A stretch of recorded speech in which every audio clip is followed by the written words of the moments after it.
இன்றைக்கி நம்ம ஒரு அருமையான மட்டன் கோலா உருண்டை தாங்க பண்ண போகிறோம்.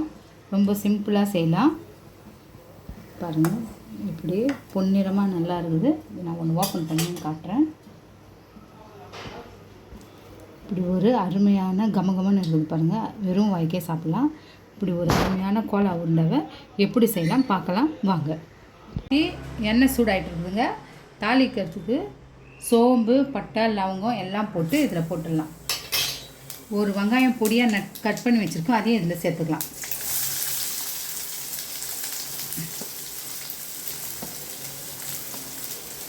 சேர்த்துட்டு கொஞ்சம் நல்லா வதக்கிக்கணும்.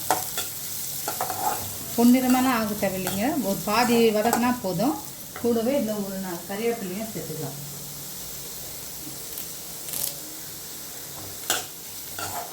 இது ஒரு பாதி வதங்கட்டும் பார்க்கலாம்.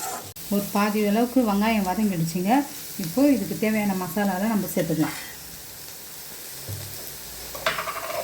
மசாலா சேர்த்துறதுக்கு முன்னாடி காஞ்ச மிளகா 2 காம்பு கிள்ளிட்டு 2 காஞ்ச மிளகாவை போட்டுக்கலாம். ஒரு 1/2 ஸ்பூன் உப்பு,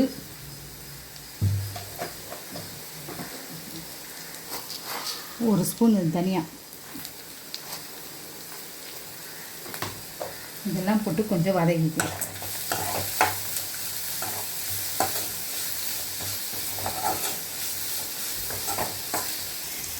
மசாலா வதங்கும் போதே கூட ஒரு 1/2 ஸ்பூன் மஞ்சத்தூள்,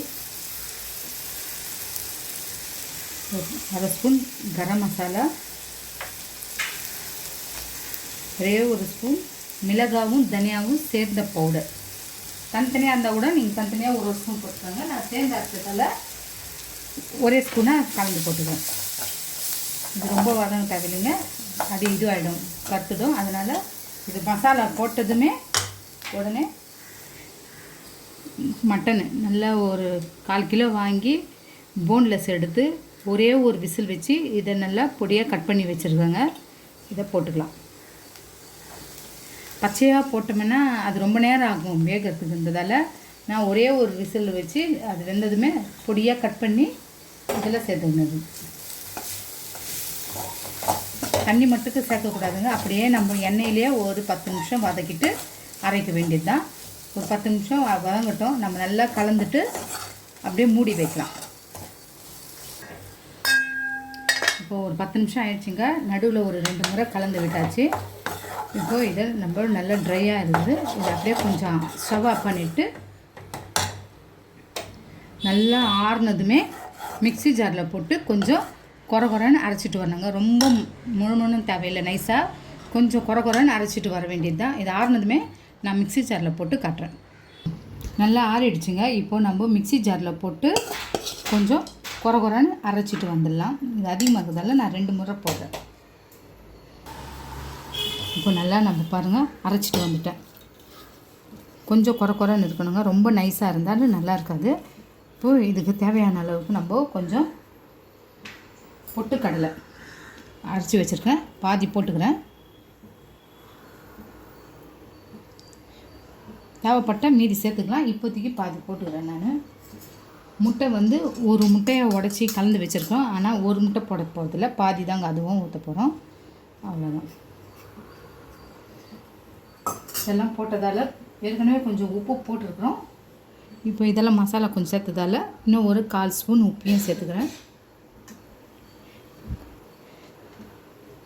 கொத்தமல்லியை தூவிக்கலாங்க.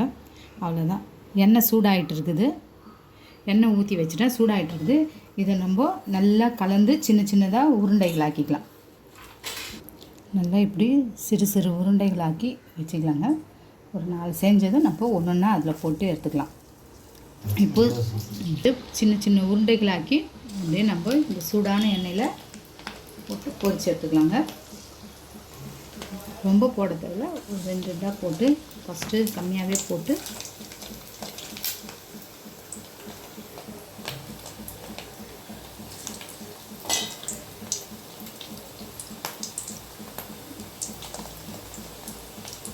பாருங்கள் எவ்வளோ அருமையாக நல்லா 2 பக்கமும் ரோஸ்ட் ஆகிடுச்சு. ஒரு 2 செகண்ட் அப்படியே வச்சு நம்ம எடுத்துட வேண்டியதாங்க. அதில் கரெக்டாக இருக்குது, உடையாமல் பக்குவமாக இருக்குது. நீங்கள் ஒற்றையல் பொடி தேவைப்பட்டால் சேர்த்துங்க, எனக்கு தேவைப்படல, நான் அதிலே நிறுத்திட்டேன். இந்த மாதிரி ஒரு விசில் வச்சுட்டு கறியை பண்ணோம்னா கொஞ்சம் ஈஸியாகவும் ஆகிடும், ரொம்ப நேரம் வேகத்துக்கு ஆகாது. அதனால் ஒரு விசில் வச்சுட்டு பொடியாக கட் பண்ணிவிட்டு செய்யுங்க, ரொம்ப அருமையாக இருக்கும் உங்களுக்கு. இப்போது இதெல்லாம் எடுத்துகிட்டு இருக்கிறதையும் நம்ம போட்டு பொரிச்சிக்கலாம். அவ்வளோதான், ரெடி ஆகிடுச்சு. இப்போது நம்ம உருண்டை பிடிச்சி வச்சுருக்கிறதையும் திருப்பி போட்டுக்கலாம்.